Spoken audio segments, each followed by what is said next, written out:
नमस्ते। हम अहमदाबाद में हैं इन गुजरात। बात करेंगे श्री योगेश भावसार से, जो कि गायहेड के प्रेसिडेंट है। GAHED is a association of developers, जिसका काम होता है हाउसिंग इंडस्ट्री में जो प्रोफेशनल्स हैं, जो डेवलपर्स हैं, उनका एक संगठन बनना और आप जैसे लोगों के लिए जो घर खरीदना चाहते हैं, organisations like गायहेड can be a great help. कैसे जानते हैं योगेश जी से। Yogesh ji, welcome to the show. Yogesh ji, आप हमें पहले ये बताएं कि गायहेड क्या है and what are it's main activities. GAHED, that means the Gujarat Institute of Housing and Estate Developers. Ahmedabad west side के जो बिल्डर्स है, वेस्ट और ईस्ट साइड्स के दोनों के बिल्डर्स है, अहमदाबाद का ये सबसे बड़ा बिल्डर एसोसिएशन उसको बोला जाता है। इसमें 1000+ मेंबर्स है। तो अहमदाबाद के मेजॉरिटी बिल्डर्स इसमें मेंबर्स है। और जनरली गायहेड का रोल ये रहता है कि जो भी रियल एस्टेट डेवलपर्स की जो भी कोई भी समस्या है या तो कोई भी कुछ समझना चाहते हैं, तो बिल्डर एसोसिएशन के थ्रू वो सब कुछ समझ सकते हैं।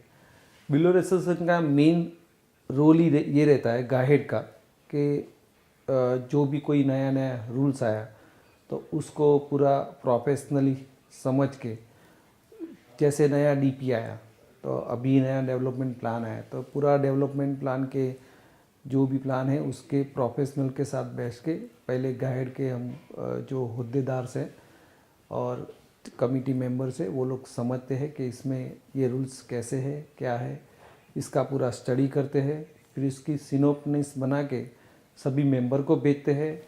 इसमें किसी को कौन सा कोई क्या इश्यूज है, कोई प्रॉब्लम्स है, या तो क्या सही लगा, क्या गलत लगा, उसका सब कुछ डिस्कशन करके जो भी गवर्नमेंट ऑफिशियल्स है उसके साथ 1-to-1 मीटिंग होता है। मीटिंग के बाद उसका जो नए डीपी आता है, कि नया जो भी रूल्स रेगुलेशन आता है, उसकी सबको जानकारी मिलती है और उसका पूरा नॉलेज अपडेट होता है कि भाई अभी नया नया ये रूल्स आए हैं, तो इसमें ये रूल्स है, तो इसके हिसाब से अभी हमको काम करना पड़ेगा। तो गायहेड का मेन रोल ये है कि सब बिल्डर्स जो है अहमदाबाद के जो पूरे बिल्डर्स है उसको एजुकेट करने का मेनली उसका ये है। जिस तरह से ये अर्बन के लगी हुई बात है, ऐसा डिफरेंट डायरेक्ट टैक्सेस है, इनडायरेक्ट टैक्सेस है, या कोई भी कॉरपोरेशन के लगी रेवेन्यू की कोई भी बात है, तो ये सब जो होता है वो सब गायहेड के थ्रू होता है। और गायहेड का 30 इयर्स कंप्लीट हुआ है आज अहमदाबाद में। तो अभी तो ऐसा माहौल है कि गवर्नमेंट ऑफिशियल्स को ये नया रूल्स बनाने के पहले गायहेड को बुलाते हैं। औडा करके अहमदाबाद अर्बन डेवलपमेंट अथॉरिटी है, उसमें गायहेड का रिकमेंडेशन कोई भी बिल्डर प्लान अप्रूव करने जाता है तो उसको पहले उनको गायहेड का रिकमेंडेशन चाहिए। वो बिल्डर गायहेड का मेंबर है तो ही उसका प्लान अप्रूव होता है। और मतलब जो गवर्नमेंट के ऑफिशियल में जो भी नया डीपी बनता है तो पहले वो लोग गायहेड को बुलाते हैं और सलाह मशवरा करते हैं कि भाई कैसा डेवलपमेंट प्लान होना चाहिए, इसमें किस तरह की एफएसआई होनी चाहिए, किस तरह की हाइट होनी चाहिए, किस तरह का रोड विड्थ, इंफ्रास्ट्रक्चर, मतलब पूरी टेक्निकल डिस्कशन गायहेड के साथ होती है। और गायहेड के साथ डिस्कशन करने के बाद वो लोग रूल्स एंड रेगुलेशन करते हैं। यानी कि हम ये समझ सकते हैं कि गायहेड का काम एक एसोसिएशन ऑफ डेवलपर्स होना है, जो एक तरफ से डेवलपर्स की स्किल सेट को एनहांस करता है through further training and retraining, seminars, discussions, things of that sort. उसके साथ साथ इंडस्ट्री पे जो नए कायदे कानून लगते हैं उनको ठीक से समझना, उनका एनालिसिस करना और उसका क्या असर पड़ता है इस पे अपनी प्रतिक्रियाएं देना। यानी कि अगर किसी को घर खरीदना है तो उसके लिए जितनी भी पॉलिसीज त्रासदायक हो सकती है, वो काम गायहेड का है कि जाके सरकार तक ये बात पहुंचा है कि ये जो है इससे जिसको घर खरीदना है उसको नुकसान हो सकता है। बिल्कुल। ये बात करते हैं कि GAHED from the point of view of marketing Ahmedabad as a real estate destination क्या एक्टिविटीज करता है? गायहेड का एक बहुत बड़ा यूएसपी है property show, GAHED property show. पूरा अहमदाबाद जो है जिसको घर खरीदना है वो साल में एक बार होता है। और जनरली हम नवरात्र जो आती है, दिवाली से पहले नवरात्रि आती है, गरबा जो गुजरात का एक बहुत बड़ा प्रोग्राम है जी। तो जो नवरात्रि आती है उससे अगले वीक में जनरली हम गाहेड का प्रॉपर्टी शो करते हैं। तो गाहेड का प्रॉपर्टी शो करने का मकसद ये होता है कि उसमें सभी बिल्डर, भले वैसे तो आप देखो तो सभी का बिजनेस तो एक ही है, सभी को मतलब मकान ही बेचना है या तो कॉमर्शियल बेचना है, अपार्टमेंट बेचना है या तो बंगलो बेचना है, मतलब सभी का एक ही बिजनेस है। फिर भी सभी लोग एक जगह पे इकट्ठा होते हैं और इकट्ठा होके अपने मार्केटिंग करते हैं कि भाई मेरा ये बंगलो से, मेरी ये अपार्टमेंट है, मेरा ये एरिया में है। तो इस तरह से सब लोग एक जगह इकट्ठा होके इतना अच्छा माहौल होता है वहाँ, तो मतलब पब्लिक को एक ही जगह आके पूरी जानकारी उसको मिल जाती है कि भाई पूरे अहमदाबाद में अब आजकल क्या ट्रेंड चल रहा है, क्या रेट चल रहा है, कौन सा एरिया में अच्छा काम चल रहा है। तो इस तरह से पूरी जानकारी उसको गाइड ये काम करती है कि भाई पूरे अहमदाबाद को ये जानकारी मिल जाती है कि महत्काम क्षेत्र में क्या होता है। सर, आप बता रहे थे कि अहमदाबाद के बाहर आप मुंबई और न्यू जर्सी जैसी लोकेशंस पे भी ये एग्जीबिशन करते हैं। हाँ। जी। मुंबई में भी हमने 2 बार प्रॉपर्टी शो किया है और न्यू जर्सी में भी हमने 2 बार प्रॉपर्टी शो किया है। और इसके अलावा हम लोग हमारा जो गाइड का जो स्टॉल है वो भी बेंगलोर और कहीं मतलब हम गुजरात और सिटीज़ में भी हम लोग करते हैं। और उसका एक्सपांसन हम लोग अभी भी नया कुछ मॉडल ऐसा बना रहे हैं कि भाई जहाँ भी प्रॉपर्टी शो हो पूरे वर्ल्ड में कहीं पे भी गुजरात में प्रॉपर्टी खरीदनी होती है, इसलिए हम लोग बाहर जहाँ गुजराती लोग ज़्यादा होते हैं वहाँ पर प्रॉपर्टी शो करते हैं हम लोग। और हम लोग ऐसा भी अभी मॉडल कुछ ऐसा बना रहे हैं कि एक गाइड का स्टॉल हो कि जिसमें हम अहमदाबाद को मतलब अहमदाबाद दिखाइए कि अहमदाबाद में क्या क्या डेवलपमेंट हो रहा है। उसके साथ साथ प्रॉपर्टी कई जो बिल्डर्स है, जो 15, 16, 20 बिल्डर्स जिसको रखना है, उनका ब्रोशर्स, पैम्फलेट, सीडीज वगैरह एक एक स्टोर स्टैंड दे के ऐसा भी हम लोग अभी सोच रहे हैं नया, ऐसा भी, ताकि सबको गुजरात में आ सके और गुजरात में क्या क्या हो रहा है वो पता चलता है। यानी एक तरफ से आप गुजरात के रियल एस्टेट की मार्केटिंग कर रहे हैं और साथ साथ गुजरात में रियल एस्टेट क्यों खरीदना चाहिए, हाँ, इस पे भी ये फोकस कर रहे हैं। इसी मुद्दे पे आगे बात करते हैं एक छोटे से ब्रेक के बाद, कहीं जाइएगा नहीं। बात कर रहे हैं श्री योगेश भावसार से, गायहेड के president, on real estate opportunities in Ahmedabad और गायहेड उसके बारे में आपको एज ए इन्वेस्टर किस तरह से ज़्यादा फैसिलिटेट कर सकती है। योगेश जी, आप ये बताएं कि आप जैसे ये एग्जीबिशंस करते हैं अलग अलग जगहों पे, या जैसे आपने बताया you are planning on having a mobile exhibition stall of sorts which can go to different places, तो इसके अलावा भी और कोई आप ये ढूंढ रहे हैं ways and means to get across to your target audience? Guide मतलब कहीं CSR एक्टिविटीज़ भी कर रहा है जी। तो इसके अलावा भी मतलब हम लोग पूरे साल भर में होर्डिंग्स लगाते हैं। तो पूरे अहमदाबाद में होर्डिंग्स लगे हुए होते हैं गौड़े में अवेयरनेस के लिए, मतलब वो पब्लिक अवेयरनेस की बात हो गई, ताकि गाइड का नाम कंटिन्यूस चालू रहे। तो ऐसा भी कर रहे हैं। फिर एक GPL भी करते हैं, क्रिकेट मैच करते हैं हम लोग, गुजरात प्रीमियर लीग। हाँ, वो प्रीमियर लीग करते हैं, तो guide premier league, okay, it is guide premier league. वो जनवरी के फर्स्ट वीक में होती है, 1 से 14 तारीख तक हम लोग प्रीमियर लीग भी करते हैं। यानी जिस दिन संक्रांत हुई उस दिन मैच खत्म, इससे पहले पतंग उड़ाइए, मौज मनाइए। आप बात कर रहे थे कि आप सिर्फ अहमदाबाद के रियल एस्टेट की ही नहीं, एक तरीके से गुजरात में क्यों रहना चाहिए उसकी भी एक एग्जीबिशन के जरिए आप पॉइंट निकालते हैं। आप हमारे व्यूअर्स को ये बताएं, why should someone buy a home in Gujarat? Okay, देखो गुजरात एक तो अभी तो सब लोग जानते हैं कि नरेंद्र मोदी PM बन गए हैं। PM बनने से पहले नरेंद्र मोदी जी ने 12 साल तक गुजरात में थे, तो गुजरात में उन्होंने बहुत अच्छा गुजरात का ग्रोथ किया। तो ग्रोथ किया और वो स्टोरी पूरे इंडिया को सुनाई और पूरे इंडिया में उन्होंने जो उनका मार्केटिंग किया, कैनवासिंग किया और सबको समझ में आया कि भाई नरेंद्र मोदी जी जिस तरह से गुजरात का ग्रोथ कर रहे हैं इसी तरह के इंडिया का ग्रोथ करेंगे, ऐसा सोच के सबने उनको वोट दिया है। बिल्कुल बराबर है। बिल्कुल। तो गुजरात का ग्रोथ जो 12 साल से हुआ है और स्पेशली मैं अहमदाबाद का बोलूँ तो अहमदाबाद में उनको अहमदाबाद को ऑटो हब बना दिया। पहले नैनो आया, फोर्ड आया, मारुति आया, मतलब अहमदाबाद को पूरा जो अहमदाबाद के आजू बाजू में कोई ज़्यादा इंडस्ट्री नहीं थी वो इंडस्ट्री को उन्होंने इंडस्ट्रियल बना दिया और ऑटो हब बना दिया। वो अहमदाबाद से दूर है लेकिन उन लोगों को रहना तो अहमदाबाद में ही है। बिल्कुल। तो इसकी वजह से एक तो अहमदाबाद फेमस हो गया, फिर उन्होंने पूरे इंडिया में कहीं नहीं है ऐसा रिवर फ्रंट, सबसे पहले रिवर साबरमती रिवर फ्रंट वो मॉडल एक बनाया और वो भी आप देखो तो पूरे इंडिया में कहीं पे भी नहीं है, वर्ल्ड में है हर जगह पे, लंदन में है, हर एक नदी पे है, लेकिन वर्ल्ड में इंडिया में कहीं पे भी नहीं है, वो अहमदाबाद में उन्होंने बनाया। तो इससे भी उसका एटमॉस्फेयर एकदम सही हो गया। तो रिवर फ्रंट बनाने से क्या हो गया कि पहले नदी में पानी नहीं रहता था, वो नदी को उन्होंने मतलब शॉर्ट कर दिया तो उसमें अभी आपको पानी भी दिखता है, नर्मदा का पानी उसमें ट्रांसफ़र कर दिया। तो ये नरेंद्र मोदी का जो विज़न है इसकी वजह से क्या हुआ कि सब लोगों को यहाँ आने का एक अट्रैक्शन बन गया।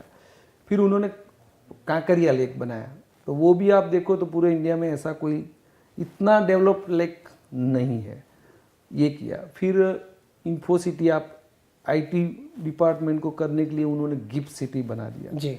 तो गिफ्ट सिटी भी क्या है, वो फाइनेंस के लिए है। इन्फो सिटी एक बनाया और एक गिफ्ट सिटी बनाया। गिफ्ट सिटी में फाइनेंस वाले को अट्रैक्ट करके एक गिफ्ट सिटी का भी उन्होंने डेवलपमेंट किया। तो गिफ्ट सिटी का अगर डेवलपमेंट सही तरह से अभी तो 30-40% काम हो गया है और जब भी ज़्यादा हो जाएगा, गिफ्ट सिटी पूरा हो जाएगा तो पूरे इंडिया के सभी बड़े बड़े फाइनेंस हब जो है वो गांधीनगर अहमदाबाद होने वाला है। तो अब अहमदाबाद होने वाला है तो 100% उन लोगों को रहना तो अहमदाबाद में ही है। तो इस तरह से अहमदाबाद का ग्रोथ जो है वो इतना अच्छा हो गया है। गुजरात और स्पेशली अहमदाबाद की बात करें तो अहमदाबाद का ग्रोथ इतना अच्छा हो गया है, तो इसकी वजह से सब लोगों की नज़र पूरे इंडिया में से अहमदाबाद की तरफ है। दूसरा, आपने अभी लास्ट संडे ही आपने देखा होगा कि अहमदाबाद का जो इंडेक्स है, रियलिटी इंडेक्स, वो 6.1 आया जी, जो मेट्रो सिटी में सबसे हाईएस्ट है। बिल्कुल। सूरत का, गुजरात में सूरत का सबसे हाईएस्ट 6.6 है बड़े सिटी में, फिर 6.1 अहमदाबाद का है। तो आप देखो तो 3 महीने का सबसे हाईएस्ट, मतलब बॉम्बे देखो तो 1% के आसपास है, बेंगलोर भी कम है, दिल्ली भी कम है। तो सबको ऐसा लग रहा है कि भाई अहमदाबाद में इन्वेस्टमेंट करना चाहिए, अहमदाबाद में आना चाहिए, तो अपना ग्रोथ होगा और उसका मतलब अहमदाबाद में रहना चाहिए, ऐसा सबको लग गया है। एक तो उसका मेन कारण अपने पीएम तो है ही, मतलब बिल्कुल। और आप इंफ्रास्ट्रक्चर भी आप देखो तो डे बाय डे गुजरात का और अहमदाबाद का एकदम एक्सक्लूसिव हो रहा है। 10 साल पहले आप देखो अहमदाबाद को और आज देखो तो बहुत काफ़ी फर्क है। और दूसरा, नया जो डीपी आया, जो 2014 में नया डीपी आया अहमदाबाद में, तो उसमें 22 स्टोरी का बिल्डिंग का परमिशन दे दिया। एक मैं भूल गया, बीआरटीएस को भूल गया जी। बीआरटीएस भी पूरे इंडिया में सबसे पहले successful model is in Ahmedabad, successful model है अहमदाबाद। तो इस तरह से क्या हुआ है कि अहमदाबाद का अट्रैक्शन हो गया और अहमदाबाद के आसपास रहने से अहमदाबाद का ग्रोथ हो गया। और पूरे इंडिया में आप देखो तो जो मेट्रो सिटी में सबसे सस्ता अहमदाबाद, अहमदाबाद की पोटेंशियलिटी क्या सबको भी, जो इन्वेस्टर है उनको मालूम होता है कि कहाँ पोटेंशियल होता है। तो अहमदाबाद की ये पोटेंशियलिटी है कि भाई उसमें आप इन्वेस्टमेंट करोगे, उसमें बहुत जगह है, गैप ज़्यादा है। मतलब कई जगह पे आप देखो तो इतने ज़्यादा रेट बढ़ गए कि उसमें कोई गैप नहीं लगती है लोगों का, भी कितना बढ़ के बढ़ेगा। मतलब अहमदाबाद के पास ये जगह भी है कि भी आप आगे बढ़ सकता है। तो लोग इन्वेस्टर ये सब देख के, और जो ये क्वेश्चन फील्ड वाले हैं और ये जो ब्रोकर्स है, वो लोग भी उसका मार्केटिंग करके करते हैं, उसका एनालिसिस करते हैं वो लोग, तो उनको भी लगता है कि अहमदाबाद इज गुड, अभी गुड इनफ। यानी इन्वेस्टमेंट करने के लिए उसका प्राइस पॉइंट जो है एकदम सही है, अप्रिसिएशन के लिए स्कोप है, Right. और इसके चलते it makes for a intelligent investors ideal location. Good, right. अब बात करेंगे प्रोजेक्ट्स के बारे में। अहमदाबाद में किस तरह के प्रोजेक्ट्स हैं, budget, mid range, high and, उसकी बेसिक प्राइस पॉइंट क्या होती है, एंड आप एक या दो लोकेशन हर एक के केस में बताएं हमें।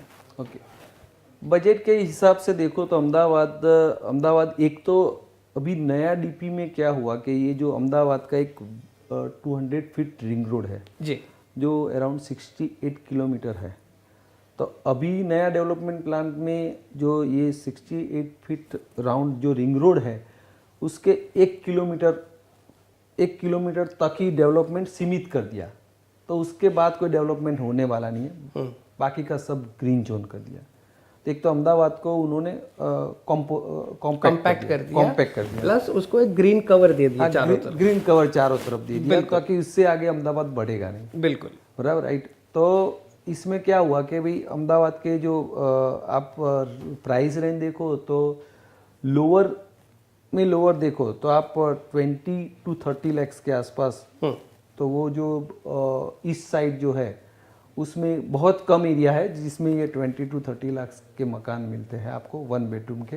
ओके। इसके बाद आप 2 बेडरूम की बात करें तो वो 30 to 50 लाख तक होते हैं। But this is also in the eastern side of Ahmedabad. No, this is also east and west also, यानी ये एवरेज प्राइस हो गया। एवरेज प्राइस होगा। ईस्ट में थोड़ा कम है, वेस्ट में थोड़ा ज्यादा है। तो ईस्ट में आपको 30-35 तक ईस्ट में आपको मिलेंगे, हो जाता है। तो वेस्ट में हम बोल सकते हैं 35-40 तक मिल 35, जाएगा। 40, 45, 50 तक मिलेंगे। जी, 3 BHK पे चलेंगे एक छोटे से ब्रेक के बाद, कहीं जाइएगा नहीं। Welcome back.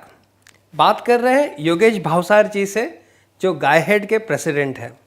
योगेश जी, आप बता रहे थे 1 BHK और 2 BHK के बारे में, प्राइस पॉइंट और लोकेशंस के हिसाब से।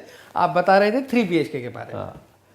3 BHK जो एरिया है वो हमारे अहमदाबाद में SG रोड जाना जाता है, सरखेज गांधीनगर हाईवे जी। इसमें मेंस एरियाज जो होता है, जैसे 2 BHK में गोता है, रानीप है, चांदखेड़ा, मोटेरा चल सकता है। ऐसे 3 BHK में वस्त्रापुर है, बोडकदेव है, प्रहलाद नगर है, वो एरिया में 3 BHK ज़्यादा चलता है। साइंस सिटी रोड है जी। वो 3-4 एरिया ऐसा है कि जो SG रोड से मेन हब जो है उससे नज़दीक है, तो उसमें ये 3 BHK चलता है, उसमें 2 BHK नहीं चलता है, क्योंकि उनका बजट जो होता है वो 60 लाख से 2.5 करोड़ तक भी अपार्टमेंट है।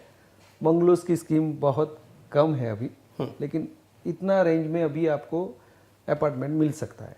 यानी ये आप कह सकते हैं कि मिड से लेके लग्जरी सेगमेंट हुआ। हाँ, ये हो गए 1, 2 और 3 BHK।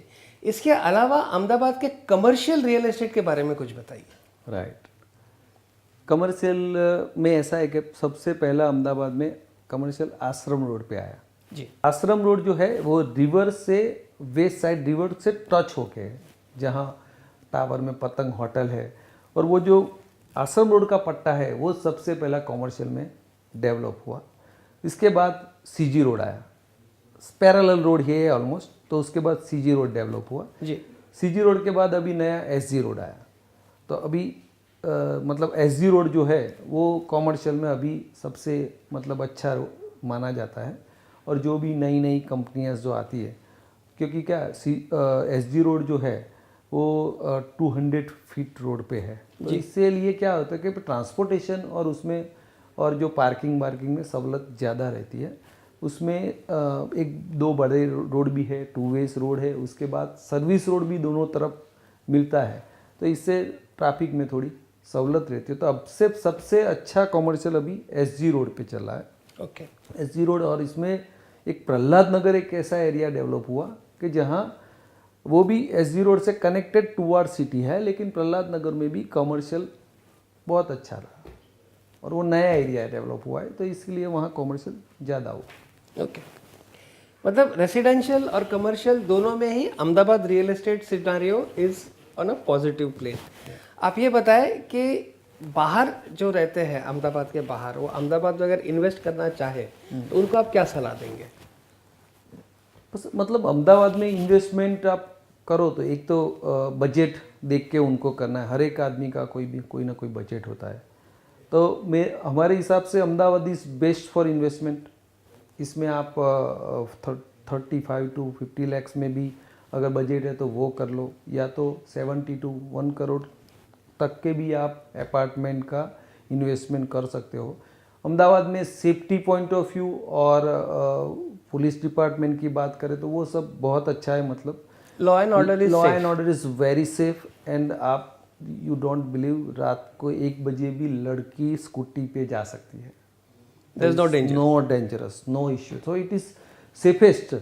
अभी ये आप इसकी बात कर रहे हैं तो मेरे को एक बात याद आया कि ये जो गुजरात में जो IAS IPS जो बाहर से आते हैं, तो हमने देखा है कि मेजोरिटी वो लोग यहाँ रहना पसंद करते हैं। उत्तर प्रदेश या बिहार से या तो कहीं से भी साउथ से आया हुआ कोई भी जो ऑफिसर्स होता है वो रिटायर्ड होने के बाद वो अहमदाबाद को सिलेक्ट करता है, सेटल कर देता है अहमदाबाद को, क्योंकि सेफ है। कहीं झगड़ा दंगा फसाद कुछ नहीं है, मतलब तो सेफेस्ट प्लेस है। तो वो लोग अहमदाबाद को सेफ मान के यहीं इन्वेस्टमेंट करके यहीं रह जाते हैं। Retired life mostly IAS IPS यहीं रह जाते हैं। अरे कर्मभूमि भी इनकी अहमदाबाद रही और फिर रिटायरमेंट भूमि भी अहमदाबाद रही। चलिए बात करेंगे आपकी कंपनी के बारे में। आप किस नाम से आपकी कंपनी है और आपके प्रोजेक्ट्स कहाँ पर हैं? मेरी कंपनी का नाम व्याप्ति इंफ्राबिल्ड और वंदे मातरम मेरा ग्रुप है जी। तो मैं 1987 से ये बिज़नेस में हूँ। 1982 में मैंने BE सिविल पास किया। उसके बाद में 1987 में मैंने ये कंपनी स्टार्ट की। मैं आपको इंटरप्ट करूंगा यहाँ पे। एक समझने वाली बात है कि development company, real estate development company जिसका कर्ता हर्ता सिविल इंजीनियर हो, I don't think you can have a better company than that to buy a home in, and you can't have a better person than him to be heading guy head. और बताएं। Thank you sir. तो 1987 में मैंने real estate business start किया और तब से आज तक लेके मैंने 3 करोड़ स्क्वायर फीट का कंस्ट्रक्शन किया है। ओके। करीबन 40 स्कीम्स कंप्लीट किया हुआ है। इसमें रेसिडेंशियल भी आ गया, कॉमर्शियल भी आ गया, प्लॉटिंग स्कीम पर आ गया और मैंने एक टेक्सटाइल पार्क भी किया है, व्रज इंटीग्रेटेड टेक्सटाइल पार्क किया है, जो सेंट्रल गवर्नमेंट का प्रोजेक्ट था, जिसमें टेक्सटाइल रिलेटेड जो भी पीपल्स है उनके लिए ये किया जाता है। इसका लोकेशन क्या था? इसका लोकेशन है बारेजा के पास है, Vraj integrated textile park limited, Bareja है। और दूसरी मेरी USP ये है कि मैं हर रोज़ नया एरिया पकड़ता हूँ। नया एरिया पहले हर रोज़ मतलब हर 10 साल के गैप में नए एरिया को डिस्कवर करता हूँ, उसको डेवलप करता हूँ और उसको डेवलप करता हूँ। यानी आप एक तरह से देखें तो एक ट्रेल ब्लेजर है। हाँ, राइट। जो नए लोकेशंस में जाके जहाँ शायद और किसी ने ना किया हो, आप प्रोजेक्ट शुरू कर देते हैं, फिर आपके चलते और लोग भी आके और वो एरिया डेवलप हो जाता है। तो वैसा कोई एरिया आपके ध्यान में हो? नहीं, ध्यान में क्यों नहीं हो सर, हमने किया है तो ध्यान में क्या, दिमाग में ही रहता है ना। बताइए। ऐसे एरिया में एक मेन एरिया है सेला। सेला में मैंने 2005-06 में व्रज होम्स करके छोटे बंगलों की स्कीम रखी और उसके बाजू में प्लॉटिंग की स्कीम रखी जी। तो वहाँ मैंने 6.5 लाख स्क्वायर यार्ड जगह में प्लॉटिंग कम बंगलों की स्कीम रखा और वो एरिया में इससे पहले कोई नहीं था। अभी आप देखो तो वो एरिया पूरा एकदम डेवलप हो गया। मैंने वहाँ 1200 रुपये स्क्वायर यार्ड से बेचना स्टार्ट किया था। 1200 रुपये स्क्वायर यार्ड? 2006 में। हाँ, यहाँ स्क्वायर यार्ड चला है। अहमदाबाद में स्क्वायर फीट कम चलता है, स्क्वायर यार्ड ही ज़्यादा चलता है। तो 1200 रुपये स्क्वायर यार्ड में 2006 में प्लॉट बेचे हैं। आज उसके 20,000 पर स्क्वायर यार्ड ये प्लॉट के रेट है वहाँ। वाओ, तो आज good appreciation. It's good appreciation. और उसके बाद आज एप्पलवुड करके संदेश और गोयल की एक टाउनशिप भी आज बन रही है, मतलब वो आज बन रही है, 2013 में स्टार्ट हुई।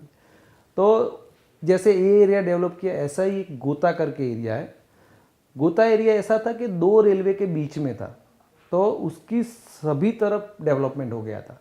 लेकिन ये 2 रेलवे के बीच में था और ब्रिजेस बने हुए नहीं थे, तो किसी की ध्यान नहीं पड़ रही थी कि यहाँ जाएंगे तो ये आने जाने की तकलीफ होती है। लेकिन मैंने विज़न ऐसा देखा कि भी अगर ये एरिया सिटी के अंदर है एकदम अप्रोचेबल है, नज़दीक है। कोई भी आदमी को अगर ત્યાં वहाँ RTO जाना है तो 2 मिनट में पहुँच सकता है, आसर रोड में जाना है तो 5 मिनट में पहुँच सकता है, SG रोड पे जाना है तो वो SG रोड के अंदर है, बाहर नहीं है। तो इस तरह से मैंने वो एरिया डेवलप करना स्टार्ट किया। आज आप नहीं मानोगे, लेकिन आप रेलवे स्टेशन पे उतर के किसी को भी बोलो कि मेरे को वंदे मातरम जाना है तो वो गोता में जाके आपको ले जाएगा। जगह उतनी फेमस हो गई, इतनी फेमस हो गई, वंदे मातरम के नाम से वो जगह जानी जाती है। इतनी फेमस हो गई वो जगह, जो पहले वहाँ कोई नहीं आया था। आप अहमदाबाद का फ्यूचर कैसे देखते हैं? It's had a fabulous track record, एकदम सही मायने में रियल एस्टेट यहाँ डेवलप हुआ है। फ्यूचर आप कैसे देखते हैं? फ्यूचर भी अहमदाबाद का तो बहुत बढ़िया ही है। मैंने पहले भी आपको बताया कि अहमदाबाद अभी लोएस्ट चल रहा है। तो जब लोएस्ट चल रहा है तो लोगों की नज़र भी अहमदाबाद के ऊपर है। फिर आजू बाजू में ऑटो इंडस्ट्रीज़ है, फिर फार्मासी है, वो केमिकल इंडस्ट्री है, तो वो सब इंडस्ट्री आजू बाजू में तो है ही। तो इसकी वजह से अहमदाबाद का फ्यूचर, और ये अगर ये IT आ रहा है, IT का भी डेवलपमेंट हो रहा है, तो IT आ रहा है, फिर गिफ्ट सिटी आ रहा है, तो ये सब देख के हुए अहमदाबाद का फ्यूचर बहुत अच्छा, और एकदम मतलब जो भी इन्वेस्ट करेगा उसको 100% फ़ायदा होने वाला है, उसमें कोई तकलीफ नहीं पड़ेगी। एकदम सही एक सलाह आपको योगेश जी से, president गायहेड। Prices are low as compared to similar cities across the country. This would be the right time to enter, make your investment, watch it grow, and then at the right time reap the benefits of all the investment that you have done. Yogesh ji, आप हमारे साथ आज आए, आपने ये thoughts आपके share किए हमारे व्यूअर्स के साथ, उसके लिए we are very thankful to you. We look forward to the next time you are again with us sharing your thoughts with our viewers.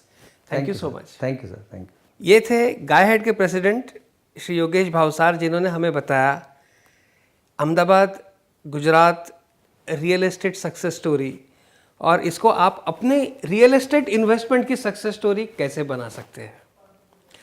अगले एपिसोड में एक और एक्सपर्ट के साथ इसी तरह से हम फिर मिलेंगे। तब तक के लिए thank you and good bye.